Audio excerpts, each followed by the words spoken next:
If you are an estate or letting agent or someone who is interested in the property market, then this, the UK Property Market Stats Show, is for you. This week, I'm joined by special guest Iain White, who is pretty big in the game when it comes to estate agency. He used to be a director of Leaders Romans and now mentors and guides some of the biggest names in the estate agency industry. If he doesn't know anything, then it's a pretty poor show. Thanks for joining me today, Iain. No worries. Thank you for having me, Chris. No worries. I think this is your second time back, so you passed your audition.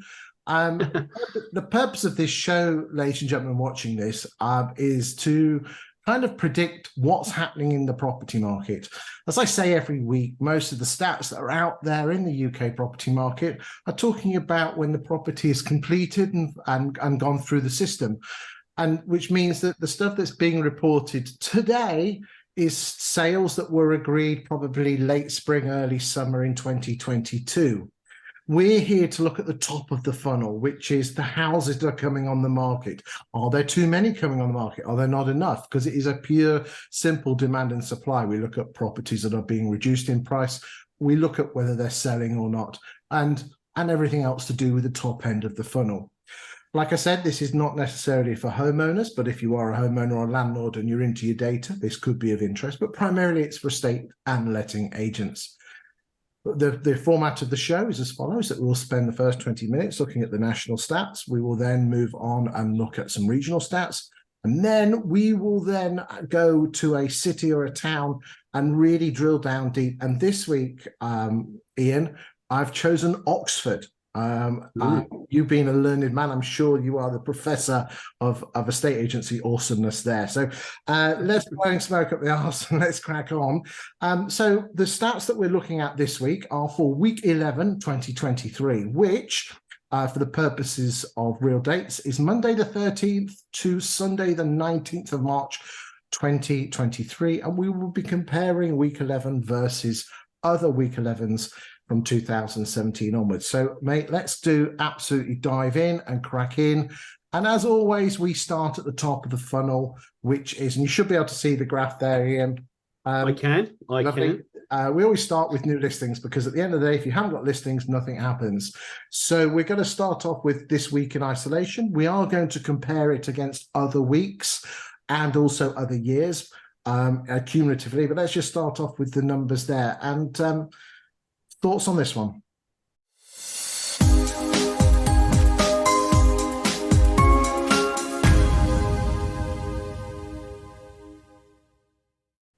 I think in reality, obviously, listings are the estate agent's oxygen, aren't they? I mean, without the listings, whether it's sales or lettings, this obviously refers to sales, but listings have always been a key metric, because if you've got the listings, then you've got a chance. If you haven't got the listings, you've got no chance. And you know, these listing numbers are fairly healthy. I mean, they're take out the sort of midst of COVID, and they're very comparable, if not ahead of what people might consider the norm. So I would say steady as she goes and very predictable, that we're moving into a predictable market, if that makes sense. It's, you know, what was very unpredictable is now starting to take shape. And I think these numbers will remain solid for some time to come. Indeed. Again, let's just compare this with the running average. The running average, excluding week one, which again is always a hangover from New Year. The average number of properties listed each week has been 33,029. So in 2023. So again, you know, it really is. It almost seems like a tonal level that it really has been between 32.5 and 34,000. I find it truly amazing that the same number of listings almost come on every single week. So interesting. Right, let's move on and talk about the price that properties are coming on the market at. And the average price is 427 this week. Last week it was 430, the week before 419. Again, this has been pretty hovering around the 419 to 420 mark, 430 mark, 420, 430. Thoughts on this? I think in reality, what I'm seeing, if you took the stats away from me, that I didn't have the benefit of the chart in front of me, what I'm seeing across my client base is that, you know, there is no doubt that I think asking prices have or certainly selling prices have dropped back a little bit. I think the ability to negotiate come into play. I think prices are getting a little bit more sensible for the really motivated sellers. I think what this is showing is partly the lag on prices in terms of the stuff in the system, but also I think slightly bigger properties, slightly larger family homes are coming for sale because they're the ones that are feeling the squeeze on the cost of living. They're older people in a big old house, kids have flown the nest, don't need the big 3-bed, 4-bed detached, and they're trading to resolve the problem through coming down and releasing capital, I think is what we're seeing. Indeed, I do have some data that backs that up. Unfortunately, it is experimental data, which means I'm unable to show it on the show. But it is from my data source. I'll explain who the data source is later in the show. It's going to turn my light on, Christy. Okay, no worries. Good. Right. Okay.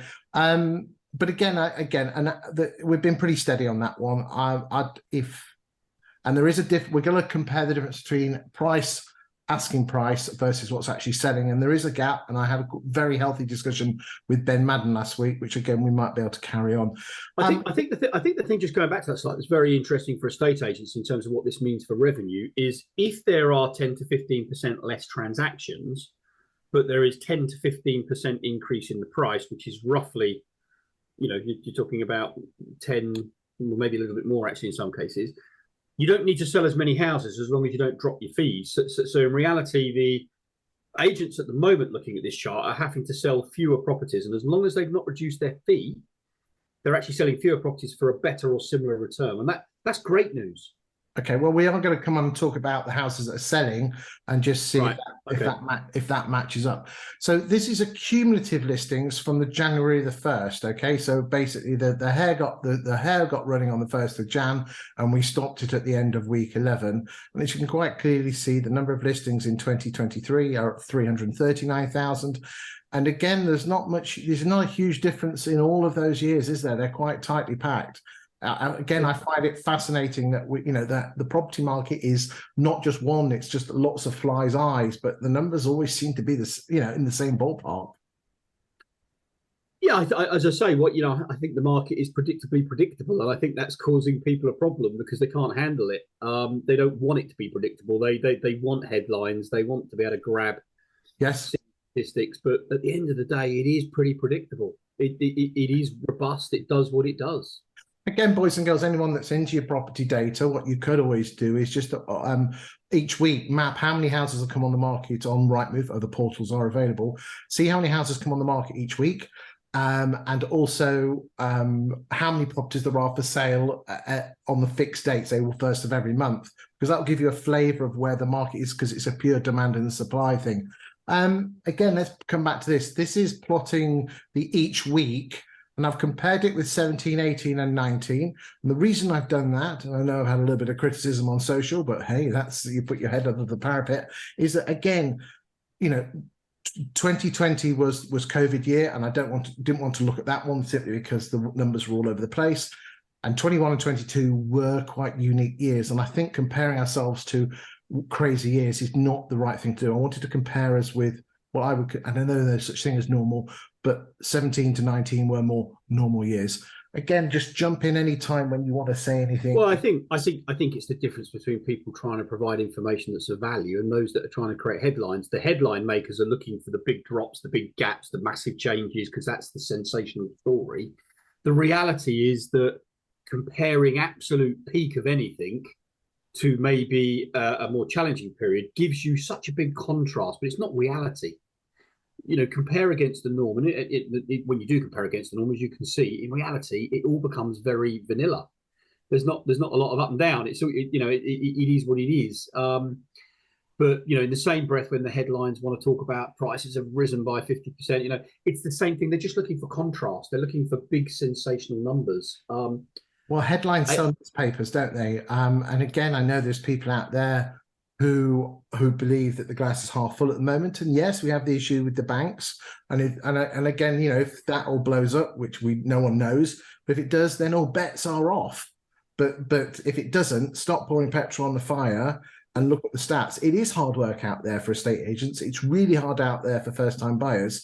but it was never going to last. Interest rates of 0.1%. And you and I have got enough grey hair. Well, I have hair. Your whatever hair you have left, Iain, is grey. Grey, mate. Beautiful, you know. You know, the average long-time interest rates are 7%. If you can get yourself a 5-year fixed rate at under 4% with a reasonably not heavy discount with a deposit, you should be fine. Let's move on to price changes, and it really does show that estate agents are working their stock at the moment with price changes at 18,000. And again, we have been at these sort of levels, 17 or 18,000 every single week. That's working on the assumption that estate agents are price changing their stock. Somewhere in the order of about 7% of properties a month are having their price changes. Do you think that's enough? It depends how many were overpriced in the first place, is the honest answer, Chris, because there's a number of ways of interpreting this graph. We could say that on 18,622 occasions we got the price wrong at the outset. You could argue that vendors are drawing their own conclusion that they're, you know, the people that really are motivated to sell are taking action. And you could draw the conclusion that the agents are getting to grips with the messaging, and that's now starting to resonate with the sellers. And that gap between potentially seller desire and need versus reality is starting to close. And as it does, as we will see later in your slides, sales volumes will return. How or why that you're seeing that 2023 number, I think is a little bit of all of that. That 18,622 is a little bit agency, a little bit owner coming to their own conclusion, a little bit must sell people taking action, a little bit of realization across all of those indices are bringing around better price, more realistically priced stock. Good stuff. Let us now move on and look at the price, the average price. And this is the average asking price of a property that was of the 18,622 that got reduced last week. What was the asking price before it was reduced? Now, we don't have the stats on how much it was reduced by, but it just shows that the property, whilst the average price of the properties coming on the market is 420, 430, the stuff that's actually being reduced is around 10% lower, around that 390 mark. And again, that number has been hovering around late 380s, early 390s for the last 6 or 7 weeks. Again, you know, there is almost, it's boringly the same, isn't it? I mean, there's nothing seismic happening here, is there? No, it's just a question of, you know, steady as she goes. I mean, it's we are in a normal market, therefore you'd expect to see normal rhythmic patterns. Okay, good stuff. Let's move on. So now we're looking at week 11 of the number of properties that are sold subject to contract. Basically, in layman's terms, anyone between last Monday, the week last Monday and Sunday, where a sold board went on the property, and the UK estate agent sold 23,600. Now, last week, the number was 23,417, which was the best number since the Liz Truss budget. And it's beaten it. This week's beaten it. In fact, every single week we have been getting better in the last 5 weeks, incrementally. 22, 22.6, 23.2, 23.4, now 23.6.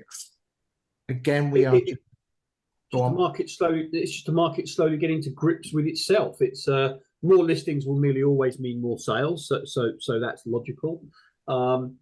The people that are living in the past have either been shaken out of the tree, decided to stay put, and you've now got this fresh load of sellers and buyers in the system who are doing their sums based on today's financial markets and everything else.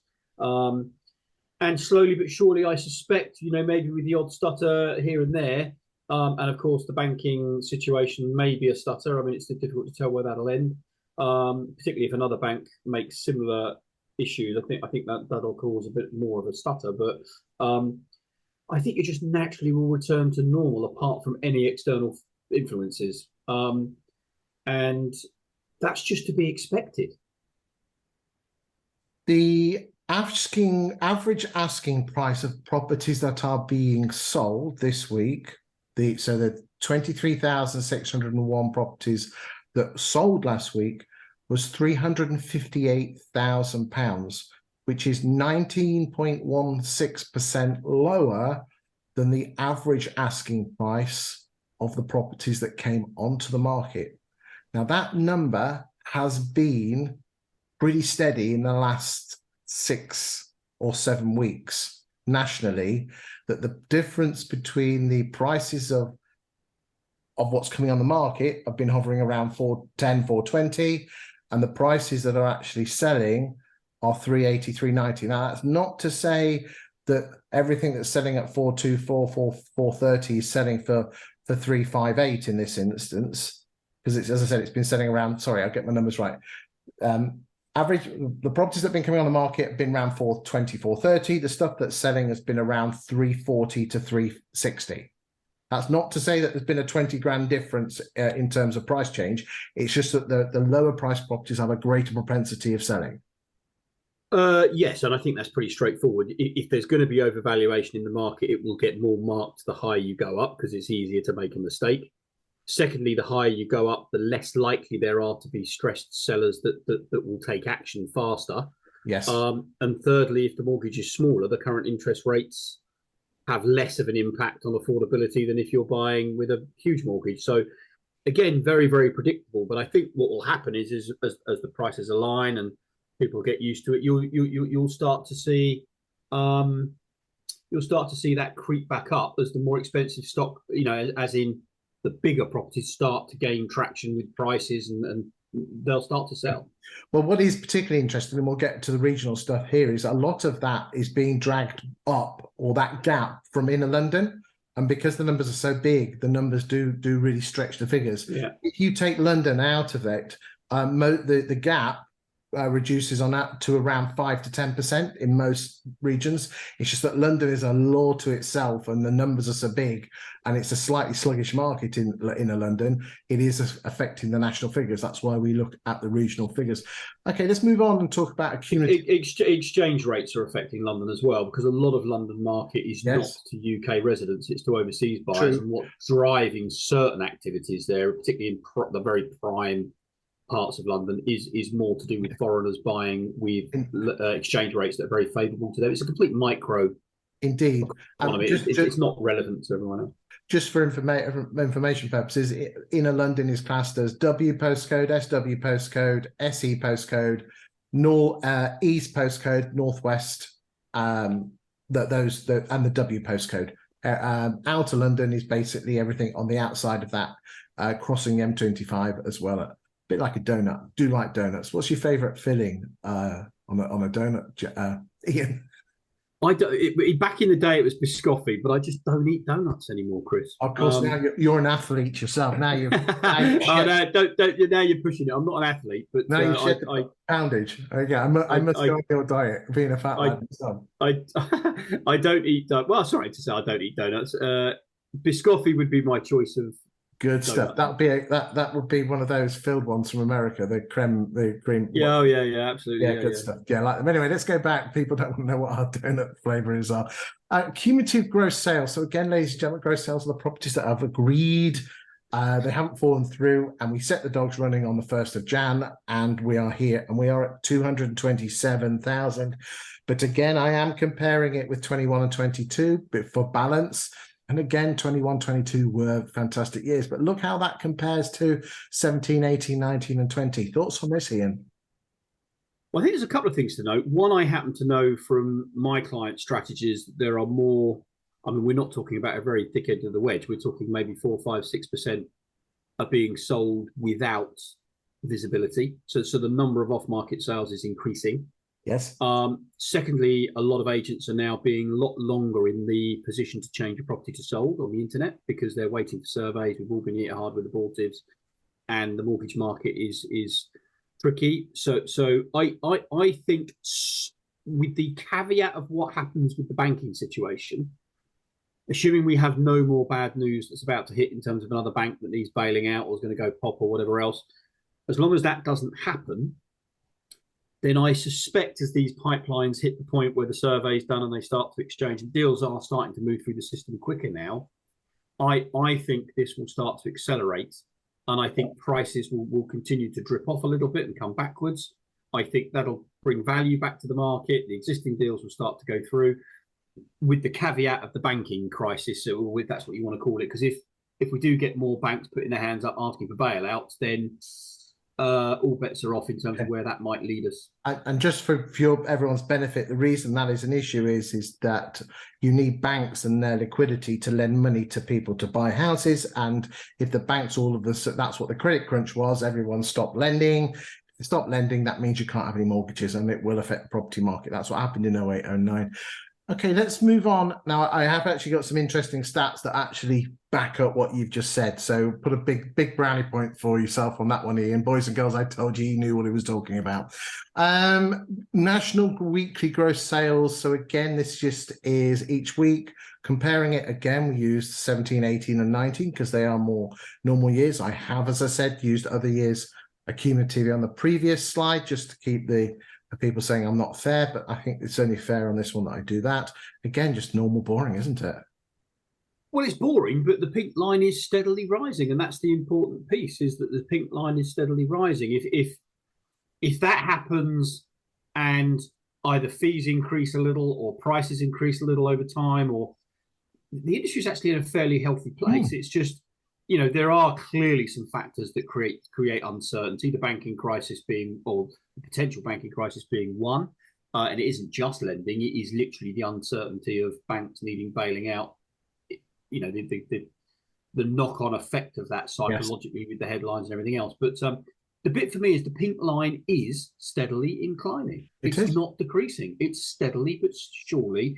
Now, the doom mongers can't handle this graph. Now, I know that they'll say that where's 21, 22, 23. I know that they'll say that where are the middle years. And of course, we will have declined for the middle years, but the middle years were not a normal market. Well, there you go. There you go.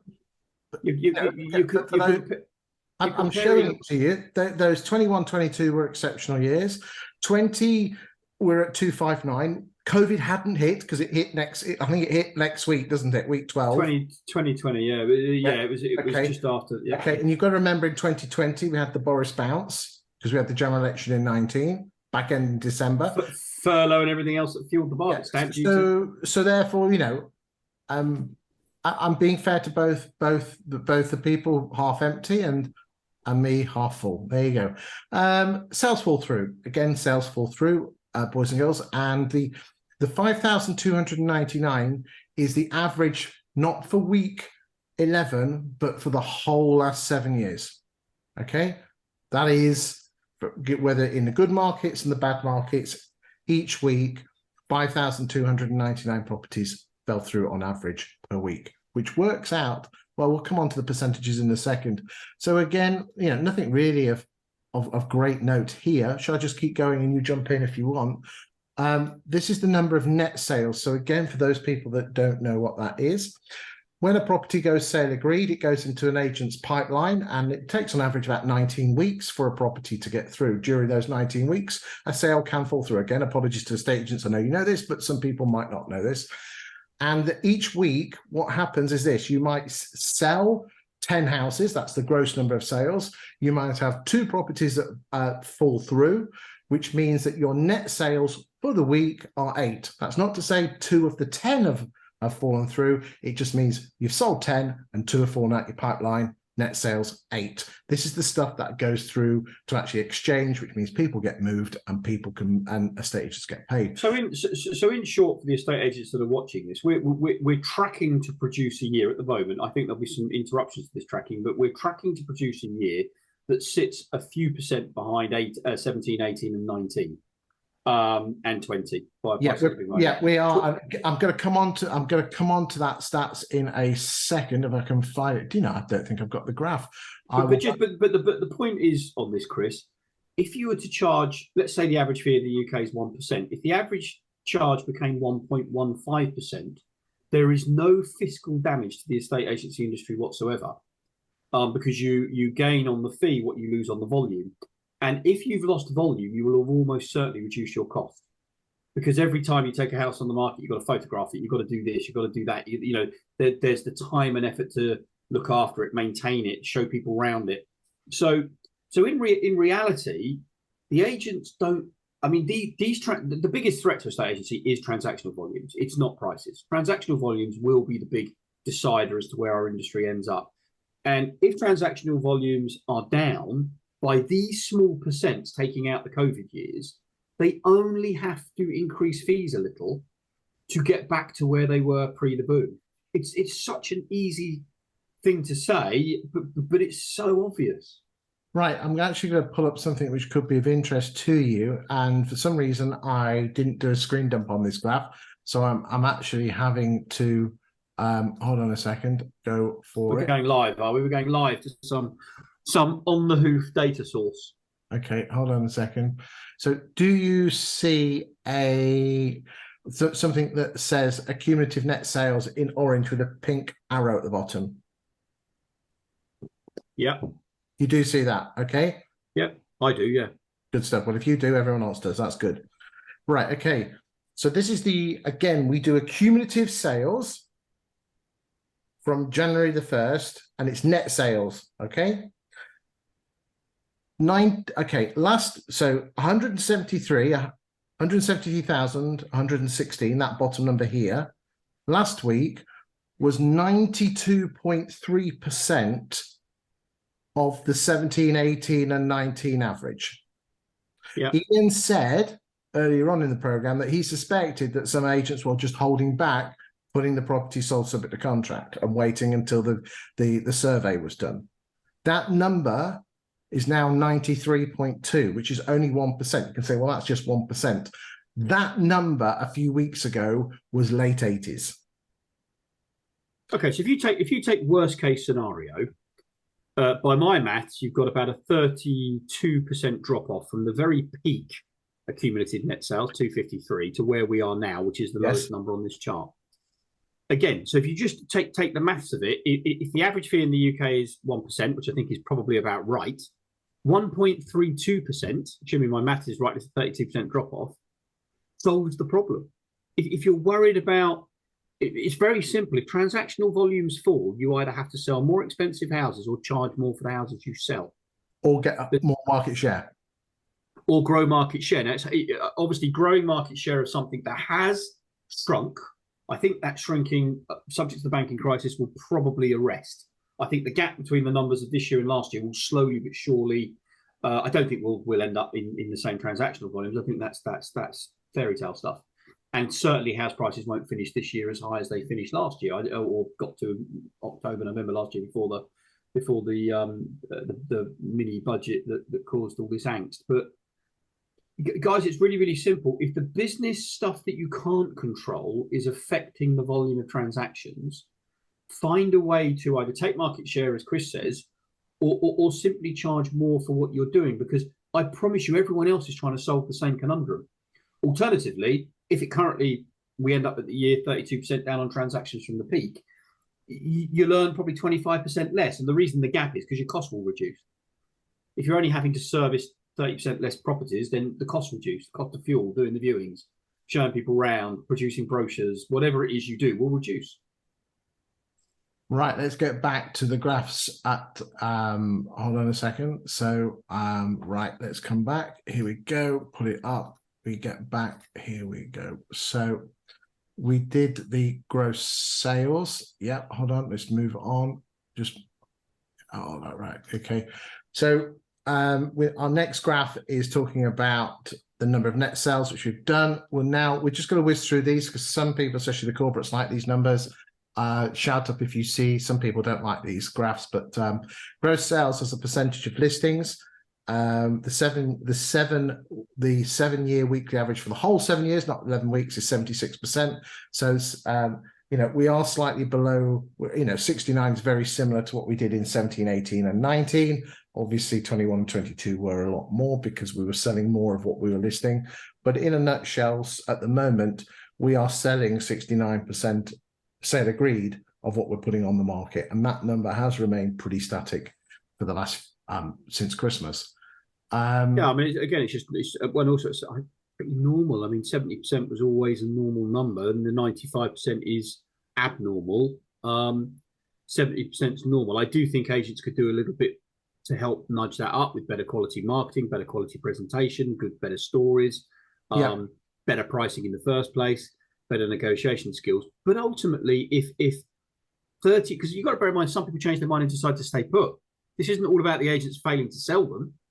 Sometimes the client changes their mind. True. Just give you an idea, last week it was 68, last week 67, the week before 69, 68, 66, 65, 69. So again, that's been remaining pretty steady.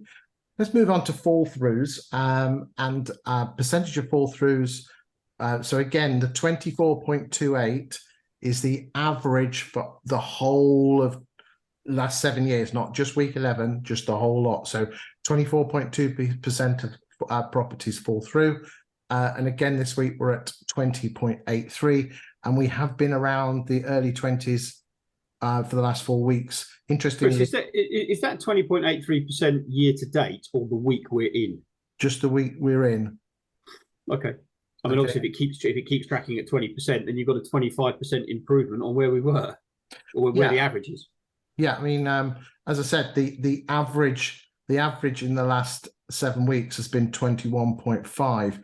If we go back to the good old days of, and I say the good old days of 2022, let me just have a quick look. You're looking at an average of 27.5.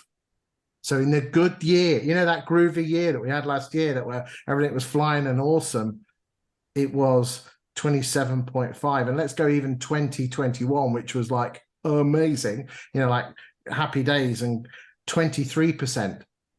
So again, I think a lot of people forget this, that even though there were a lot of sales coming through, there was quite a bit coming out the other end as well. Let's just price, and again, price changes as a percentage of listings. Again, some people like this, some people don't. It just shows that the agents are working their stock. Anything before we move on to the regional figures, Ian? No, just if you are going to reduce your stock, then make sure that it's by an amount that will be a real difference. It's, don't do death by 1,000 cuts with your clients. If it needs coming down by a price reduction, is only effective if you reduce it to the price it needs to be. Okay, good stuff. Right, we're not going to talk about this because this particular section, which is the national stats, has been discussed in the graphs above. But in a nutshell, green is good, red is bad. Okay, so you want green on the right and you want red on the left. Okay, and we're going to whiz through the stat on the regions, and we'll shout out if anything screams at you, Ian. But we'll then leave to the final show, which is. Well, I think on the national stats that shows that we're moving from red to green. There is a slow. I presume. What does white mean, Chris? White is in the middle. Okay, so right, red is bad. Then it goes to white. Then it goes to green. So very simply on the metrics that you're putting in there, we've gone from being mainly red to in the middle there was a little bit of white, and now we've got quite a bit of green, because we're transitioning, and it's finding its rhythm. The market's doing what the market always does. It's taking the negativity, and its robust nature is delivering positive results again. I think it will continue to do. I think it will continue to do that. Okay, so all these graphs here are available to download on the YouTube link. If you go to the descriptions, there is a link, a WeTransfer link, and you can download it. They are there for your personal use. They are not to be shared on social media without my express permission. Although, to be honest with you, I wouldn't actually advise anyone push this stuff out, because this is more for estate agents. You're not going to get listings. Yeah. Okay. Yeah. This particular one just compares you with the running 4-week average. Again, I'm not going to spend lots of time on this. But it just shows you what's happening. Let's dive into the regions, okay? Now, we're in alphabetical order. And again, green is good, red is bad. You can download these and you can look at them and how your region is doing. But if you can quite clearly see, East Midlands, East of England, and Inner London are doing rather well. I know Inner London's got a few more fall-throughs there. We talked about the percentage difference between the listing price and the sale price. And look at these numbers here in the bottom right-hand corner, 28%, 16%, 32%, compared to your East of England, which is 9s and 14s and 10s. So again, and because London is such a big market and the numbers are big, it's dragging the national stats around. So again, Ian's spot on. You've got to take almost Inner London out of the equation and look at what's happening in your specific area. I'm going to go on to the next one, unless you want to say anything on this. No, other than yes, London is such a big part of the overall picture. It skews the numbers. Unless, of course, you're in London, then take everything else out and only look at the London numbers. Indeed. Okay, so now we're now going up north to the northeast, and again, a lot more green on the northwest.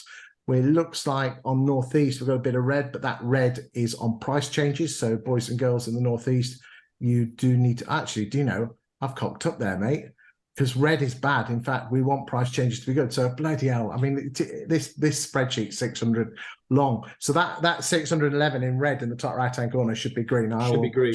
Yeah, sure. I'll punish myself severely on that one. Right, back we go. Oh, sorry, outer London, nice and lots of greens there. Again, boys and girls, you know, interestingly, outer London really did take off a little bit better than inner London. And again, do go and look on our YouTube channel for the UK stats show. You can compare and contrast different weeks. We're now looking at Scotland, and again, Scotland is a market to itself. But again, Iain, lots of greens on the right-hand side. That's what we like to see, isn't it? Which is transitioning from one market to another. As I say, it's I mean, the Southeast is you know, probably the market that typically would go out of a problem quicker than most. It has a more robust market than most, and you're seeing, you know, that starting to take effect with the green right-hand side of the graph as opposed to the red left-hand side of the graph. Good stuff. Again, boys and girls watching this at home, have a look at the difference between listing price and sale price. And again, you'll notice Southeast that has been widening slightly, but nothing seismic compared to London. But just keep an eye on that. We've now got the Welsh, the West Midlands, and Yorkshire and Humber side. And again, the green stuff is looking really good there. Looks like the sales fallen through in Wales at the top. Just had a little blip last week. But again, we're not talking massive numbers here. Again, as Iain said, just steady as you go, a little bit boring. I'm not going to spend too much time on this, but because I do want to crack on. But again, you can download these and look at these to your heart's content. This is the sales fall through figures, and you can just see your local areas and how the colours are moving to where you should be. Again, let's just again, we're not going to spend too much time on this one, right? And then the cumulative stats to date, you've already seen those in the graphs, but I think it's just always nice to see the numbers. Right, Iain, we're now in the last 20 minutes of the show. Shall we go to Oxford? Let's have a look at Oxford. Yeah, good stuff. Right, okay, so let's have a look. So for the purposes of this, we have looked at the postcodes of OX1, OX2, and OX3. Okay, I will now pull up the graphs, and you should be able to see the 20EA Insight platform. Can you just confirm that, Iain? I can see it. I can see it perfectly. Thank you. Right then. Okay, so boys and girls, just so you're aware, because again, you're expecting this. All of the data in this show, well, the vast majority of it comes from the 20EA Insights platform, which this is it. They give me access to the platform for the national figures, which has enabled me to do this show. This platform is available for estate agents, and you can drill down to your own towns, and you can buy your own postcodes, and you can look at the data that we look at here. I must stress to you, I've not been paid or given any consideration by 20EA for this platform. It is kind of like a symbiotic relationship that they give me the platform, and in return, I use the data to inform you guys and girls in the estate agency. But you can check them out. Do not mention my name because I don't earn commission. But if you want to check them out, give them a call, and it's 20EA Insights. Right, that's the plug over. I've got to say it, mate, because they give me this data, and it's fucking amazing. Excuse my French, that's your term. So we're in OX1, right? So the first thing we are looking at is we are looking at the estate agents. So let's just make a mental note. We're going to start off with new instructions. And as you can quite clearly see, so the average price of a property, so we are defaulted from 21 through to 23. We're going to look at new instructions. Let's remember 602, which is the average price of a property that's come on the market in the last 2 years and a bit. And let us move and look at each agent. So we're going to kick off with Chancellors, and they obviously had a massive, as you can see here in the bottom left-hand corner, they had a big January. Their market share at the moment for the last 18 months, 2 years, has been 16%, but I think it quite clearly shows it looks like it's been drifting slightly downwards. That again, I'm not making any comments, good or bad.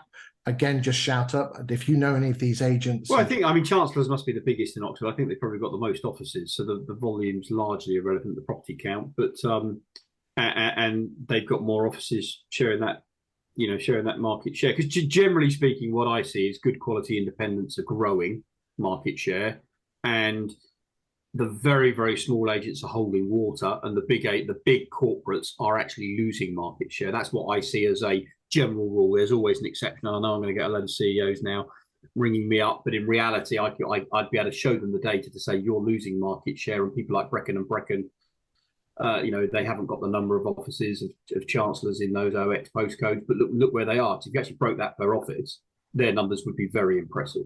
But again, do you need 4 or 5 offices? If you can have one office and that means only one rent, not 4 rents, and you've got less staff costs. It's that funny balancing act. Scott Fraser, nice independent estate agents. Patrick Murray's a decent chap. And again, let's just do a big shout out to Greg Barnes at Brecon and Brecon. He's a damn good operator, and I've always thought the world of him. Coming back to Chancellors, I did put a phone call in, but they didn't want to talk to me about this, so I can't get their opinion on anything. Let's move on and talk to Penny St Clair. Now, interestingly, Penny St Clair, I find it, interesting for the rent, and we're going to come on to the rent, but finders keepers are absolutely massive in the rental side, which I think Countrywide bought out, but not very good on the sales. Brecon and Brecon, they're number 2 in the town for city for sales, and number 10 for lettings. There is quite a disparity, but what is fascinating... This represents the whole of the OX postcodes, doesn't it? Not just the city centre. This is just Oxford. OX. Yes, but it's an OX postcode, all of them. No, it isn't. Okay, this is just the city centre, yeah? This is OX 1, 2, 3, and 4, which is Oxford. Okay, yeah. Okay, got you. Okay. Penny St Clair looks like they've been growing their market share quite nicely. You talked about corporates. Connells looks like they've been battering all over the place. They're at 5.6. Andrews, which again, they won't say they're a corporate, good operator. I do think a lot of them. Okay, they must have had a bad February. Value were off on holiday or something. But again, bubbling around. Chamberlain Evans, run by Richard Evans. It's interesting. It's interesting. These lines are up and down and all over the place. But if you take the start point if you take the start point in 21 and the point now in 23, that's the real. It is the line between this January 21 and January 23. Is it up or down? I don't know what brand. Well, what I like to do is this. I look. This number here says Savills 2.82. So you make a mental note of where the 2.82 is, and is it going above the average, or is it dropping? And that's the way I work that on. Yeah, well, different agents will, as I say, someone leaves, someone joins, new agent opens, they open a secondary office in a subsidiary of where they are. I mean, there's lots of things that can change. Okay, so now we're talking, and again, my apology, and this might not be of interest to anyone outside Oxford, but this is going to be like, for Oxford agents, they're going to be all over this.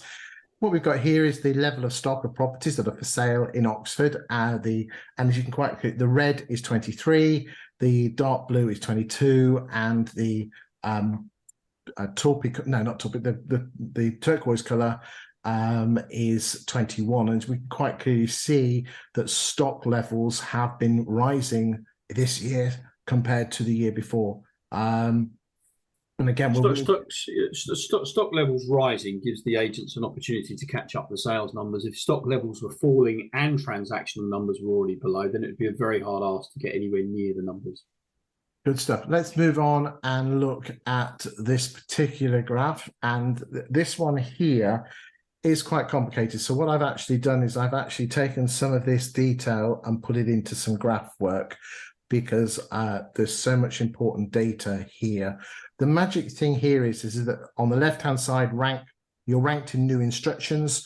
We've got the number of instructions in the last 12 months.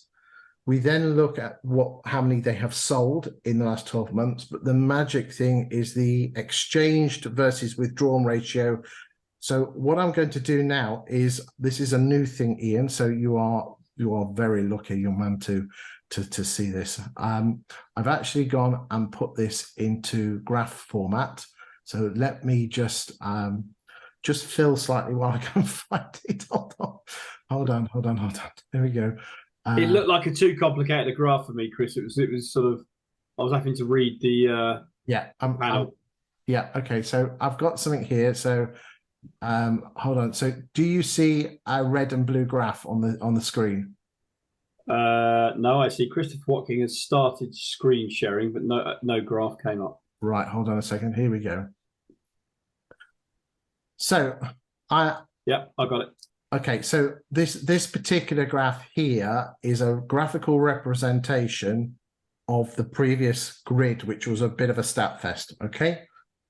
And a statistic which I'm totally obsessed about is you can put them on the market, you can sell the bloody things, but the bottom line is what comes out the exhaust. And if this is listings to exchanges as no, I'm going to explain what this is, okay? Yeah. So basically, when forget what gets listed, forget what gets sold. A property leaving an estate agent's is either going to be an exchange or a withdrawal. Yeah. Yeah. Yeah. Okay. And what this is saying is this. So the left to right we've gone left to right. So Chancellors were number 1 for listings. So, and Brecon and Brecon were number 2 for listings. So we've gone left. So the order of this is listing numbers. Okay. Yep. In the last year.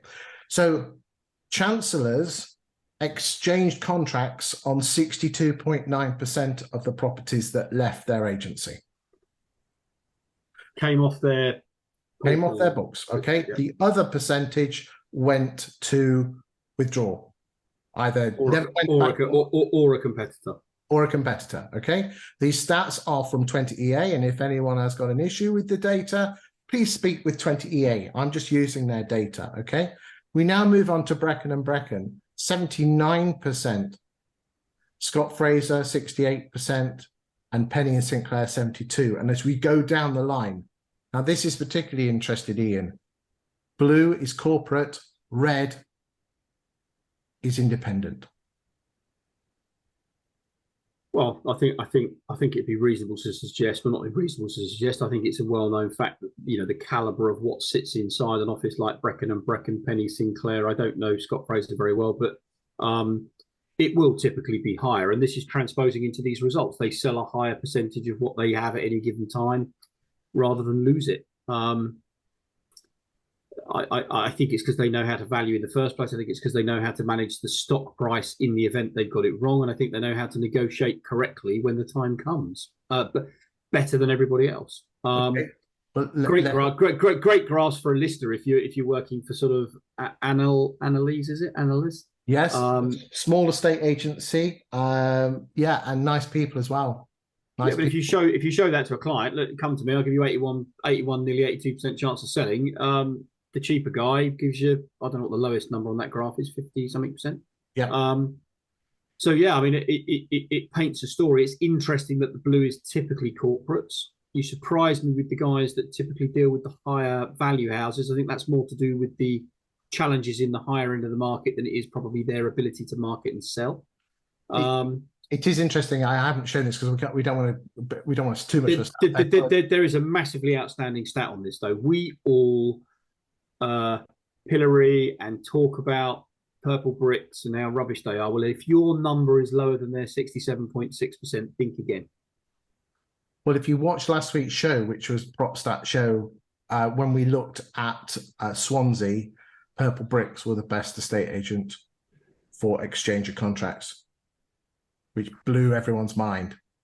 Well, it won't make them happy, and they'll want to fight the stats. What they need to do is improve what they're doing day to day in their business and stop worrying about the stats and just make sure that, Indeed. Okay. They get them sold. Okay, next graph is price changes. So therefore, how much of the stock did you price change in the last 12 months? Whether it's sold or not, Chris? Don't know. No, just whether you price changed it or not. Yeah. Okay. It's a massive story. We don't need to go into detail. Everyone can read that. We'll probably end up with lawyers on our case, but you can see that agents are overvaluing. They're having to readjust, and it still isn't bringing the result as good as those agents that get it right on day one. But again, I think just look at the top 5 and look at their percentages, and then look at what they actually sell. Yeah, it means that some agents are getting it right early in the game and not having to reduce. Some are relying on valuation to get it on. They're reducing it and still not selling the bloody things. Again, the data is the data. We're not making any conclusions whatsoever. We're just putting it out there, and you can have a look and make your own judgment. I'm very happy to draw some conclusions, Chris. Go on then. Well, it's pretty straightforward. I mean, there are some agents there that overvalue. When they get them down, they don't get them down by enough. They fail the vendors. They don't sell a high percentage of their stock. There are other agents on there, and I don't need to say who they are, who value it correctly. They occasionally have to readjust the price, and as a result, they get a much higher percentage of their stock through. I know if I was a lister who I'd prefer to work for, and I know if I was an estate agent who I'd want to learn from. Right, let's move on. So this particular also graph is called the Omni Valuations and Price Achieved slide, okay? Got to be very careful how we present this, but basically, in a nutshell, for every house that all of you agents here have put onto the market, 20EA have done an automated valuation model or a Valpal figure for every house that you have listed.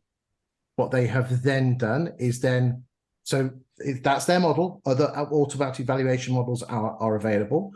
What they have then done is then compared what you put it on the market for versus what it thought the original valuation was. And as you can quite clearly see here, the bigger the number here, the further the gap is between what they think it's worth and what the asking price was. The bigger the number there, the more that the gap is between those two figures. What then happened is, what price did you achieve from the original asking price? This has to be slightly disjointed data because obviously it's going back to the land registry for 2 or 3 months ago because it won't have the clean set. No, so we're looking at the last 12 months, okay? Yeah. Okay. So therefore, if you've got a line, an orange line on this, it means that you've sold it over the asking price, and before what you achieved. Sorry, yeah. What you I personally don't know whether I put any validity on this whatsoever. I mean, I think the automatic valuation tools are brilliant for lead gen. I don't think they're a very good data source to see whether you're overvaluing or not. I mean, I just don't. So if you're asking me, this would be one of my glaze over, turn the page. I love the AVMs for the automatic valuation things to get leads to provide the consumer with accuracy. I think they need to speak to an expert to do that, and I would put little or no stall on that. I mean, it probably paints a picture to a degree, but there's data for data's sake, and this would come under that for my purpose, and it would be right, turn the page, move on. Okay, well, let me see if I can persuade you differently. If we basically the 20EA model, basically different properties sell at different estate agents sell at different prices. So basically, they work out an average percentage what you list at versus what you sell at, and apply that to a standard 600 grand house. This is what 20EA think the different estate agents sell their houses for. What, compared to the asking price, or just their stock is slightly more expensive than everyone else's or slightly cheaper than everyone else's? So what happens is this. So therefore, 20EA have done an automated valuation model on every house that you put on the market. Yeah. And then they know what you sold it for because that's on the land registry. Yeah. If you're a posh end agent, you're selling posh end stuff. If you're a cheap end agent, you're selling the cheap end stuff. But basically, the percentage is always going to be the same. You can work out your average percentage. Yeah. From the AVM. Yeah. Yeah, from the AVM. So therefore, they applied the average percentage to a £600,000 house, so you can have a level playing field. Yeah. Okay. And this is what the data from that graph actually says. What the AVM 20EA what has come out at. Yeah, as I say, on the grounds that we've got the AVM valuation as the starting point from where I'm sat, that would be. But let's be honest, if it's a crap AVM, which I don't know if it is or not, if it's calculating it all on the same level playing field and then see what the agents sell it for, and there's thousands of sales. Again, it depends what stall you take from this. But the simple fact is that this is a model, and you can use it to your advantage if you want. I know there's lies, damn lies, and statistics, but again, just people like Carter Jonas sell very rural, unique individual. No, what I've said, no, that doesn't matter because they basically worked out your percentage and then just applied it to a 600 grand house. Yeah, based on an AVM though.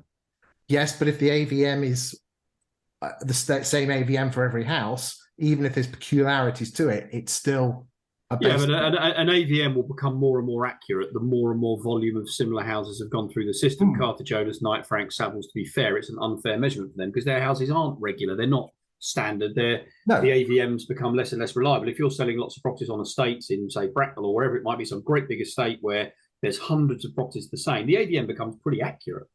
So look, there's a place for AVMs. For me, it's lead gen. I think they're brilliant at lead gen. I don't think I personally would use them as a data source. So you haven't persuaded me yet, Chris. You have to work harder. I will continue. I will continue to work harder. Okay, good man. Okay. Right. Okay. So I think we'll draw the show to a conclusion there. Any final thoughts that you want to talk about before we finish the show? I just think, look, guys, whatever happens will happen. Just be prepared for the worst. Make sure that you set yourself up in a good place. Because whatever happens to the market, let's say the banking, we do get one or two more banks topple. Let's say the financial markets collapse, which the big chunk of they dropped by 20-odd%, or my pension did in the last couple of weeks since the announcement of the banks. Whatever it produces on the downside, there has to be an upside. If the swing drops this side, something goes up. You just got to be ready to catch what goes up and make sure that you're in prime position to market to that, to pick up that clientele. So if we go into debt, more people will sell because of debt. We'll go and work out who those people are and get them on your books. So I'm just a believer in there's going to be a finite number of people that will move. I don't think that'll be a disastrous number, but it's also not going to be a prolific number this year. Charge appropriately.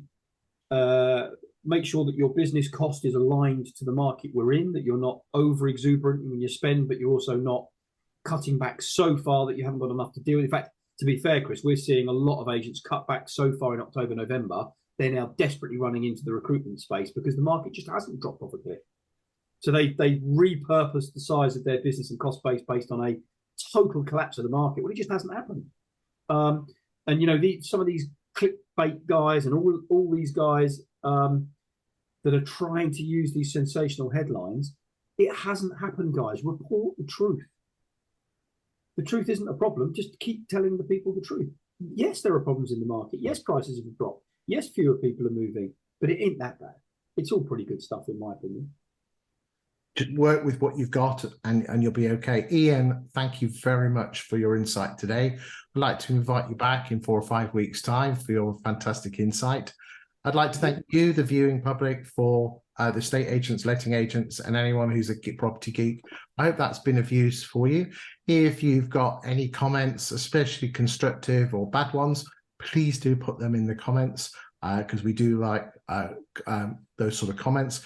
If you particularly have a town or city that you want me to look at, again, send me a message or put them in the comments and we'll add it to the list. We do have quite a long list of people wanting us to check their town out.